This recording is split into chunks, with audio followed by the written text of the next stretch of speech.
Bonjour, je vais parler d'un épisode de Arrow qui continue à m'énerver avec cette nouvelle équipe qui n'a pas de nom à ma connaissance et avec ce méchant qui n'a aucun sens.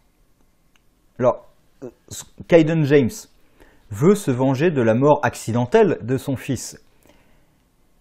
Il a toutes les preuves que Oliver Queen est Green Arrow, du coup il a toutes les preuves nécessaires pour le faire condamner. Apparemment il a des preuves qui semble affirmer que Green Arrow a bien tué son fils, donc il a toutes les preuves nécessaires pour le faire condamner. Il décide de se venger, donc déjà c'est un personnage pour lequel je n'ai aucune empathie. Parce qu'en général, un personnage qui essaie de se venger, on a de l'empathie quand justement tout va contre lui. Quand la justice ne fonctionne pas et qu'il ne peut pas avoir justice, là on peut être d'accord avec sa vengeance. Quand tout de suite c'est non mais moi je cherche pas la justice, je veux me venger. Déjà, il s'en prend un sacré coup. Et quand sa vengeance consiste à tuer des gens innocents au pif afin de faire mal à Oliver, à pousser la ville à la banqueroute afin de faire mal à Oliver, pour venger son fils qui est mort accidentellement, quel connard! Quel connard! Je suis navré, mais son plan c'est je vais tuer des gens innocents pour faire mal à Oliver. Alors que j'ai tout ce qui est nécessaire pour l'envoyer en prison et le séparer de son fils jusqu'à la fin des temps, parce qu'en plus les peines de prison aux États-Unis, ça peut dépasser 400 ans, donc il a tout ce qu'il faut. Non, c'est son but, c'est ah tiens, je vais tuer des gens innocents comme ça pour faire du mal.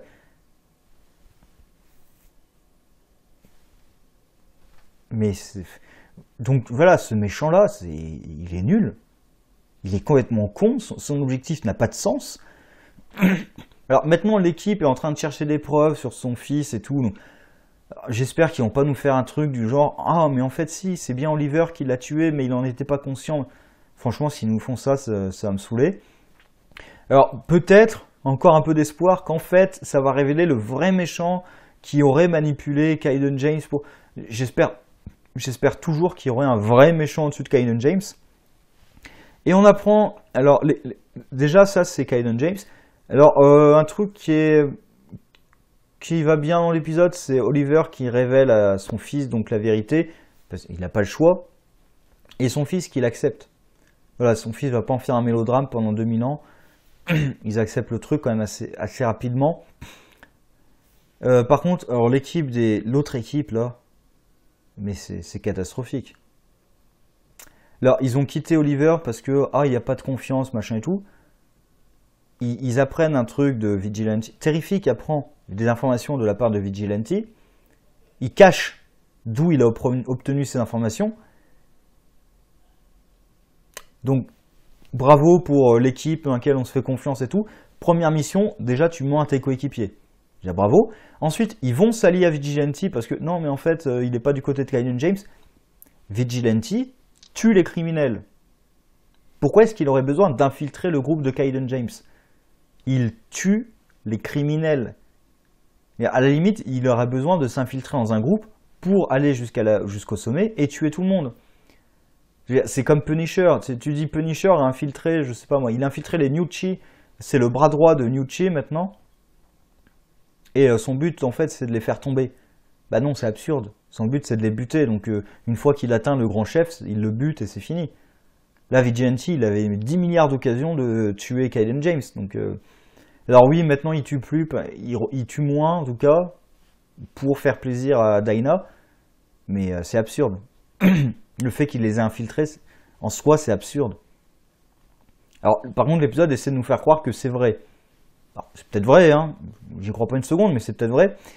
Et du coup, le groupe là qui voulait surtout pas travailler avec Oliver parce que c'est un menteur, il nous a espionnés, machin. Ah non, en fait, on va travailler avec Vigilante. Alors, vous quittez Oliver parce qu'il vous ment et parce qu'il vous a menti une fois. Par contre, Terrific vous ment sur la nature des informations qu'il obtient et vous vous alliez avec un assassin connu qui travaille avec votre pire ennemi. Bravo, félicitations, vous avez raison de former cette équipe, franchement, on aurait du mal à se passer de vos talents. Et aussi un truc complètement débile dans l'épisode, Dinah qui arrête un métro avec son cri. Non. Je suis navré, non. Elle arrête un métro avec son cri. Enfin, la puissance du cri nécessaire pour arrêter un métro. Déjà, je suis à peu près sûr que le tunnel se serait effondré sur leur gueule vu la puissance, l'onde de choc vraiment que ça doit être pour arrêter un métro comme ça. Mais surtout, si elle a la puissance pour faire ça, mais elle devrait être quasiment invulnérable la plupart du temps. Enfin, je veux dire, si elle peut arrêter un métro lancé à pleine vitesse avec son cri, mais elle peut détruire un building. Donc, au bout d'un moment, faut être raisonnable quand même. Faut être raisonnable un petit peu. C'est pas parce que c'est du super-héros qu'on peut faire n'importe quoi. Et sinon, il y a un questionnement sur lequel ils font complètement l'impasse, qui pourtant est intéressant, c'est la négociation avec les terroristes. Puisque oui, Oliver doit peser le pour et le contre, parce qu'il dit on négocie jamais avec les terroristes et tout, il essaie de l'arrêter, mais à la fin il craque. Donc l'épisode aurait pu s'intéresser là-dessus, et non. Et encore une fois, je reviens sur la loi anti-vigilante qui ne fait plus du tout parler d'elle. On a installé comme gros enjeu, tout le monde s'en fout complètement de cette loi. Vous vous rendez compte que le problème, c'est pas les vigilantes quand même. Enfin, là, la population, il y a un terroriste qui contrôle à peu près toute l'infrastructure, déjà comme par hasard que de la ville. J'adore la garde nationale et tout, ils font rien. Enfin, on a une ville qui est complètement contrôlée par un terroriste et le pouvoir central ne fait rien. L'État décide pas, même le gouverneur, personne de non. Non, la ville, elle est laissée à son sort, démerdez-vous. C'est un peu le truc de Konix de vraiment la ville, c'est un écosystème à elle toute seule. Oui, d'accord, mais non, enfin, au bout d'un moment, il faut arrêter, quoi. Bref, et toute la question de la loi anti-vigilante, il y a un sociopathe qui dirige, qui contrôle votre ville. Si on nous explique que non, mais en fait, la menace principale, c'est vigilante, redescendez sur Terre. Franchement, s'il y a un épisode qui arrive où faut arrêter les vigilantes coûte que coûte. Non, mais enfin, déjà, vous vous rendez compte que dans les faits, c'est pas ce qui se passe, parce qu'il y a des menaces bien plus importantes, et que en vrai, la population va pas dire qu'il faut arrêter les vigilantes. Donc, enfin bref. Pour moi, la série part un peu. Surtout à cause de ce méchant.